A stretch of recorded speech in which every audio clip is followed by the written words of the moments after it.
शिवपुराण श्री रुद्र संहिता पंचम खंड 27वां अध्याय। शंखचूर्ण की उत्पत्ति। सनत कुमार जी बोले हैं, महामुने, शंखचूर्ण नाम का एक दैत्य था जिसका वध भगवान शिव ने स्वयं अपने हाथों से त्रिशूल मारकर किया था। अब मैं आपको उस शंखचूर्ण नामक दैत्य के विषय में बताता हूँ।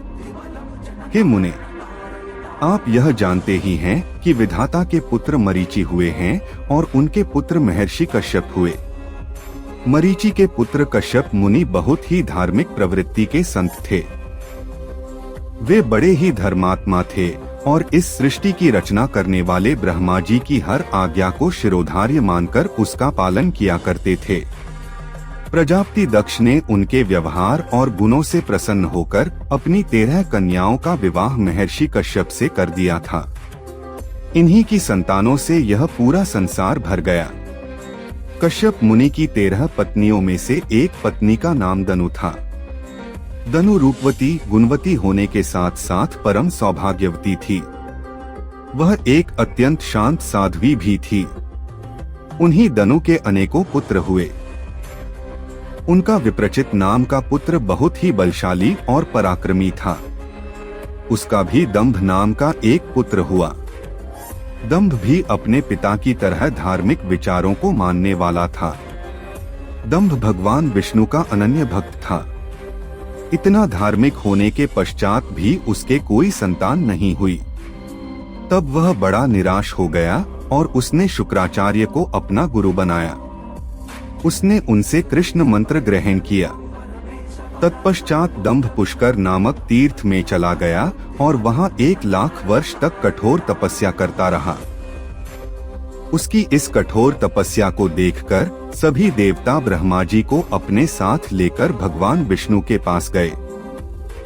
भगवान विष्णु के पास पहुंचकर सभी देवताओं ने उन्हें आदर पूर्वक प्रणाम किया और दंभ के भीषण तप के बारे में भी बताया। तब सारी बातें जानकर भगवान श्रीहरि बोले, हे देवताओं, मैं जानता हूँ कि दंभ मेरा अनन्य भक्त है। वह अपने मन में पुत्र प्राप्ति की कामना लेकर पिछले 1 लाख वर्षों से मेरी कठोर तपस्या कर रहा है।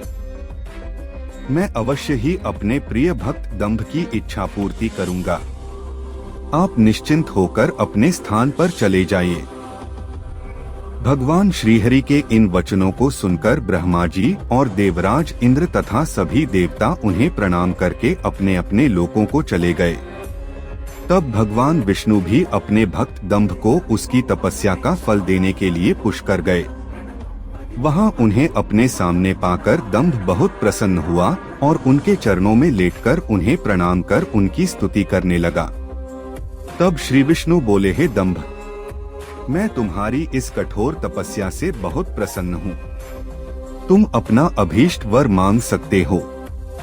आज मैं तुम्हारी हर मनोकामना पूर्ण करूंगा।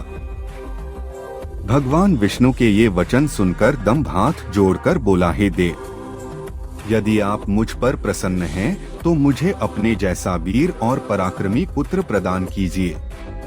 तब श्रीहरि विष्णु तथास्तु कहकर वहां से अंतर्धान हो गए। इसके बाद दंभ भी प्रसन्नता पूर्वक अपने घर लौट आया। कुछ समय पश्चात दंभ की पत्नी गर्भवती हुई। तब दंभ के घर में एक अलौकिक तेज विद्यमान था। समय आने पर दंभ की पत्नी के गर्भ से एक पुत्र का जन्म हुआ।